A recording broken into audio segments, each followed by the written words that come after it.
ಆದರೆ ಏನು ಮಾಡಲಿ, ನನ್ನ ಮಗಳಿಗೆ ತಾಯಿ ಪ್ರೀತಿ ಅಂತೂ ಸಿಗಲಿಲ್ಲ. ತಂದೆಯಾಗಿ ನಾನು ಅವಳನ್ನ ದೂರನೇ ಇಟ್ಬಿಟ್ಟಿದ್ದೆ. ಈಗ ತಂದೆಯಾಗಿ ನಾನು ಮಾಡಿರೋ ತಪ್ಪುಗಳಿಗೆಲ್ಲ ಅವಳಿಗೆ ತಂದೆ ಪ್ರೀತಿ ಕೊಟ್ಟು ಪ್ರಾಯಶ್ಚಿತ್ತ ಪಡೋಣ ಅಂತ ಅಂದ್ಕೊಂಡಿದ್ದೆ. ಅಷ್ಟರಲ್ಲಿ ನಂದಿನಿ ನನ್ನ ಜೀವನದಲ್ಲಿ ಬಂದ್ಲು, ನನ್ನ ನೆನಪಲ್ಲಿ ಬಂದ್ಲು, ಹೃದಯದಲ್ಲಿ ಬಂದ್ಲು. ನೀವೇ ಹೇಳಿ, ಇಷ್ಟಾದ ಮೇಲೆ ನಾನು ಇನ್ನೊಬ್ಬರನ್ನ ಪ್ರೀತಿ ಮಾಡಿ ತಪ್ಪು ಮಾಡಿಬಿಡ್ತಿದ್ದೆ ಅಲ್ವಾ? ಅದಕ್ಕೆ ಈ ಸಂಬಂಧನ ಇಲ್ಲಿಗೆ ನಿಲ್ಲಿಸ್ಬಿಡೋಣ. ನಮ್ಮಿಬ್ಬರ ನಡುವೆ ಒಂದು ಒಳ್ಳೆ ಸ್ನೇಹ ಇತ್ತು. ನಾವು ಕಳೆದ ಕ್ಷಣಗಳನ್ನ ನಾನು ಸಾಯೋವರೆಗೂ ಮರೆಯೋದಿಲ್ಲ. ಆದರೆ ನಂದಿನಿನ ಬಿಟ್ಟು ಇನ್ಯಾರ ಮೇಲೂ ನನಗೆ ಪ್ರೀತಿ ಆಗುತ್ತೆ ಅಂತ ನನಗೆ ಅನಿಸ್ತಾ ಇಲ್ಲ. ಅವಳೇ ನನ್ನ ನೆನಪು. ಅವಳು ಇಲ್ಲದೇ ಇದ್ರೆ ಅವಳ ನೆನಪಲ್ಲೇ ನಾನು ಇಡೀ ಜೀವನ ಕಳೆದು ಬಿಡ್ತೀನಿ. ನನ್ನಿಂದ ನಿಮ್ಗೇನಾದರೂ ತೊಂದರೆ ಆಗಿದ್ರೆ ನೀವೇನು ಶಿಕ್ಷೆ ಬೇಕಾದ್ರೂ ಕೊಡ್ಬೋದು, ನಾನು ಅನುಭವಿಸ್ತೀನಿ. ಶಿಕ್ಷೆ ಕೊಡೋದ್ರಿಂದ ಮನಸ್ಸು ಬದಲಾಗೋದಿಲ್ಲ ವೀರು ಅವರೇ. ನನಗೆ ಅರ್ಥ ಆಗಿದೆ. ನಿಮ್ಮ ಮನಸ್ಸಲ್ಲಿ ನಂದಿನಿ ಅವ್ರಿಗೆ ಬಿಟ್ಟು ಬೇರೆ ಯಾರಿಗೂ ಸ್ಥಾನ ಇಲ್ಲ ಅಂತ. ಡೋಂಟ್ ವರಿ, ಇನ್ನು ಮುಂದೆ ಈ ಜಾನಕಿ ನಿಮಗೆ ಡಿಸ್ಟರ್ಬ್ ಮಾಡಲ್ಲ.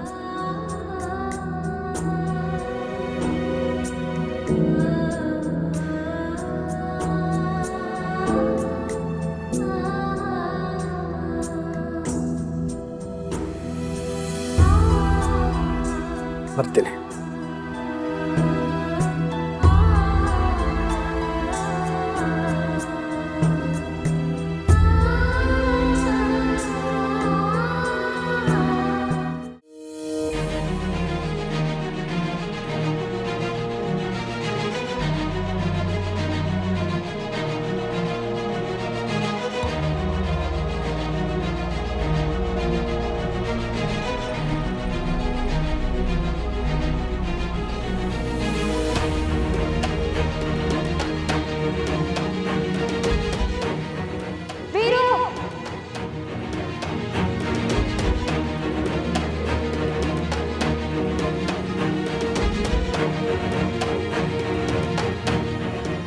ಪ್ರೀತಿ ಹೃದಯದ ಮೇಲಿರೋ ಹಚ್ಚೆ ಗುರ್ತಿನ ಹಾಗೆ ನಾವು ಅದನ್ನ ಮರ್ತಿದೀವಿ ಅಂದ್ಕೊಂಡ್ರು ನಮ್ಮ ಹೃದಯ ಮರ್ತಿರಲ್ಲ.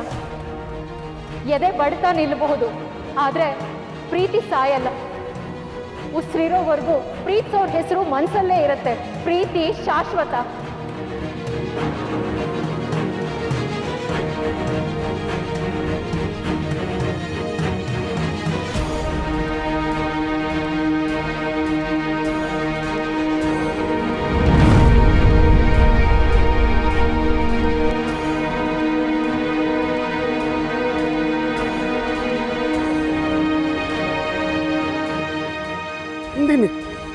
ನಂದಿನಿ, ಜಾನಕಿನೇ ನಂದಿನಿನ? ಎಷ್ಟು ದಿವಸ ನನ್ನ ಪ್ರೀತಿ ನನ್ನ ಜೊತೆಗೆ ಇದ್ರು ನನಗೆ ಗೊತ್ತಾಗ್ಲೇ ಇಲ್ಲ. ನಂದಿನಿ,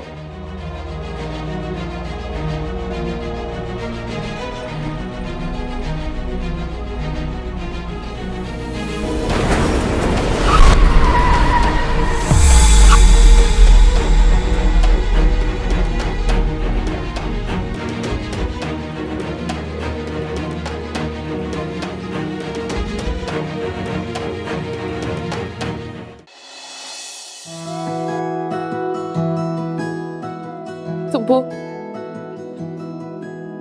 ಇಷ್ಟು ವರ್ಷ ಆದ್ಮೇಲೆ ನನಗೆ ಅಜ್ಜಿ ಸಿಕ್ಕಿದ್ರು.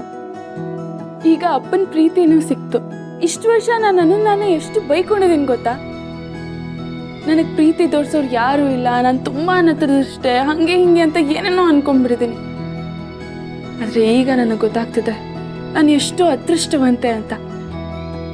ಈ ಟೈಮಲ್ಲಿ ಏನಾದರೂ ಒಂದು ಪವಾಡ ಆಗಿ ನಮ್ಮಮ್ಮನೂ ನನಗೆ ಸಿಕ್ಬಿಟ್ರೆ ನನ್ನ ಇಡೀ ಫ್ಯಾಮ್ಲಿನೇ ಕಂಪ್ಲೀಟ್ ಆಗುತ್ತೆ ಸುಬ್ಬು. ನಾನಂತೂ ಖುಷಿಯಿಂದ ಕುಂಡು ಕುಪ್ಪಳಿಸ್ಬಿಡ್ತೀನಿ, ಸ್ವರ್ಗದಲ್ಲಿ ತೇಲಾಡ್ತಿರ್ತೀನಿ ನಾನು. ಅದು ಆಗ್ತಿದೆ ಮೇಡಮ್. ನೀವು ಖುಷಿಯಿಂದ ಕುಣಿಯೋಕ್ಕೆ ಇನ್ನೂ ಜಾಸ್ತಿ ದಿನ ಬೇಕಾಗಿಲ್ಲ. ಇವತ್ತೇ ನಿಮ್ಮ ತಾಯಿ ನಿಮಗೆ ಸಿಗ್ತಾರೆ. ನಂದಿನಿ ಅಮ್ಮೋರು, ನೀವು, ಯಜಮಾನ್ರು ಎಲ್ಲ ಇವತ್ತೇ ಒಂದಾಗ್ತೀರ.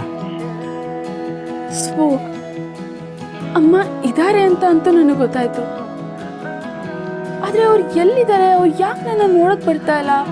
ಅವ್ರು ಯಾವಾಗ ನನ್ನ ನೋಡಕ್ ಬರ್ತಾರೆ? ಈ ಪ್ರಶ್ನೆಗಳಿಗೆಲ್ಲ ನನಗೆ ಉತ್ತರ ಸಿಗ್ತಾನೆ ಇಲ್ಲ ಸುಬ್ಬು. ಮೇಡಮ್, ನಿಮ್ಗೀಗ ಪ್ರಶ್ನೆಗಳಿಗೆ ಉತ್ತರ ಬೇಕೋ ಅಥವಾ ತಾಯಿ ಪ್ರೀತಿ ಬೇಕೋ? ಏನ್ ಮಾತಂತ ಕೇಳ್ತಿದೀಯ ಸುಬ್ಬು? ತಾಯಿ ಪ್ರೀತಿಗೆ ಈಕ್ವಲ್ ಆಗಿ ಬೇರೆ ಇನ್ನೇನಾದ್ರೂ ಇರೋದಕ್ಕೆ ಸಾಧ್ಯನಾ? ಇದ್ರಲ್ಲಿ ಎರಡನೇ ಪ್ರಶ್ನೆನೇ ಇಲ್ಲ. ಖಂಡಿತ ನನಗೆ ನಮ್ಮಮ್ಮನ ಪ್ರೀತಿನೇ ಬೇಕು. ಮತ್ತು ಯೋಚನೆ ಮಾಡಬೇಡಿ ಮೇಡಮ್, ನೀವು ದೇವ್ರ ಮಗು. ದೇವ್ರು ನೀವು ಕೇಳಿದ್ದಕ್ಕೆ ಯಾವುದಕ್ಕೂ ಇಲ್ಲ ಅಂತ ಹೇಳಲ್ಲ. ಏನು ನನ್ನ ದೇವ್ರ ಮಗುನ? ಹಾಂ, ಅಪ್ಪ ಅಮ್ಮಂಗೆ ದೇವ್ರ ಗುಣ ಇದೆ ಅಂತ ಅಂದಮೇಲೆ ನೀವು ದೇವ್ರ ಮಗುನೇ ತಾನೆ. ಮನಸ್ಫೂರ್ತಿಯಾಗಿ ಆ ಭಗವಂತನ ಪ್ರಾರ್ಥನೆ ಮಾಡ್ಕೊಳ್ಳಿ ಮೇಡಮ್. ನಿಮ್ಮ ಆಸೆಗಳನ್ನೆಲ್ಲ ನೆರವೇರಿಸ್ತಾನ. ಸರಿ, ಹಾಗಾದ್ರೆ ನಾನು ಈಗಲೇ ಹೋಗಿ ಬೇಡ್ಕೋತೀನಿ.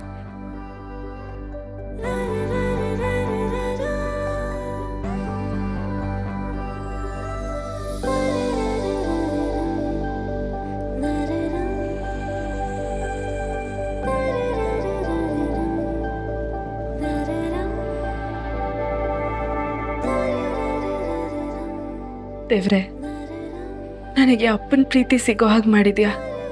ಈಗ ಇನ್ನೇನೇ ಇದ್ರೂ ಅಮ್ಮನ ಪ್ರೀತಿ ಸಿಗ್ಬೇಕಷ್ಟೆ. ಅಮ್ಮ ಅಪ್ಪ ಇಬ್ರು ನನ್ನ ಜೊತೆಗಿರ್ಬೇಕು. ಪ್ಲೀಸ್ ಭಗವಂತ, ನಮ್ಮಮ್ಮನ ನನಗೆ ಕೊಡ್ತೀಯಾ? ಆದಷ್ಟು ಬೇಗ ಅವರನ್ನ ನನ್ನ ಹತ್ರ ಕಳಿಸ್ಕೊಡ್ತೀಯಾ ಪ್ಲೀಸ್?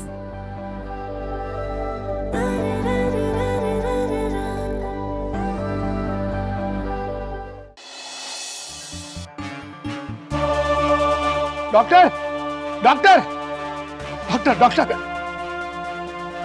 ಡಾಕ್ಟರ್, ನಿಮಗೆ ಕೈ ಮುಗಿದು ಕೇಳ್ಕೊತೀನಿ, ದಯವಿಟ್ಟು ನನ್ನ ನಂದಿನಿನ ಕಾಪಾಡಿ, ನನ್ನ ಹೆಂಡತಿನ ಕಾಪಾಡಿ. ಅವಳಿಗೆ ಆಕ್ಸಿಡೆಂಟ್ ಆಗೋಗ್ಬಿಟ್ಟಿದೆ ಡಾಕ್ಟರ್. ಆಯ್ತಾಯ್ತು, ಪೇಷಂಟ್ ಕಂಡೀಷನ್ ಏನು ಅಂತ ಮೊದಲು ನೋಡೋಣ. ಇವ್ರನ್ನ ಎಮರ್ಜೆನ್ಸಿ ವಾರ್ಡ್ಗೆ ಶಿಫ್ಟ್ ಮಾಡಿ. ದಯವಿಟ್ಟು ಡಾಕ್ಟರ್ ಅವಳನ್ನ ಉಳಿಸ್ಕೊಳ್ಳಿ ಡಾಕ್ಟರ್, ನನ್ನ ಹೆಂಡತಿನ ಉಳಿಸ್ಕೊಡಿ. ದೇವ್ರೆ, ಏನಪ್ಪ ಹಿಂಗೆ ಮಾಡ್ಬಿಟ್ಟೆ? ಇಷ್ಟು ವರ್ಷ ಆದಮೇಲೆ ನನ್ನ ನಂದಿನಿ ನನಗೆ ಸಿಕ್ಕಿದ್ಲು. ಅವಳು ನನ್ನ ಹತ್ರ ಬರೋ ಅಷ್ಟರಲ್ಲಿ ಸರ್, ದಯವಿಟ್ಟು ನಂಗೆ ಕ್ಷಮಿಸ್ಬಿಡಿ ಸರ್. ನಂದೇನು ತಪ್ಪಿಲ್ಲ ಸರ್, ಮೇಡಮ್ ಅಡ್ಡ ಬಂದ್ಬಿಟ್ರು ಸರ್. ನಿಂದೇನು ತಪ್ಪಿಲ್ಲಪ್ಪ, ಎಲ್ಲ ನನ್ನ ಹಣೆ ಬರ. ನನಗೆ ಈ ದೇವತೆ ಅಂತ ಹೆಣ್ಣಿನ ಜೊತೆ ಜೀವನ ಮಾಡೋ ಅದೃಷ್ಟ ಇಲ್ವೋ ಏನೋ. ಇವ್ರು ಮಾಜಿ ಮಿನಿಸ್ಟರ್ ಅಲ್ವಾ? ಕರ್ಮ ಯಾರನ್ನು ಬಿಡಲ್ಲ. ಇವ್ರು ಮಾಡಿರೋ ಪಾಪಕ್ಕೆ ಇವ್ರ ಹೆಂಡತಿ ಶಿಕ್ಷೆ ಅನುಭವಿಸ್ತಾ ಇದ್ದಾಳೆ. ಇವ್ರ ಹೆಂಡತಿನ ನಾವ್ ಯಾವತ್ತೂ ನೋಡೇ ಇಲ್ವಲ್ಲ. ಇವಾಗ ಇವ್ರ ಗುಟ್ಟೆಲ್ಲ ಒಂದೊಂದೇ ಬಯಲಾಗ್ತಾ ಇದೆ.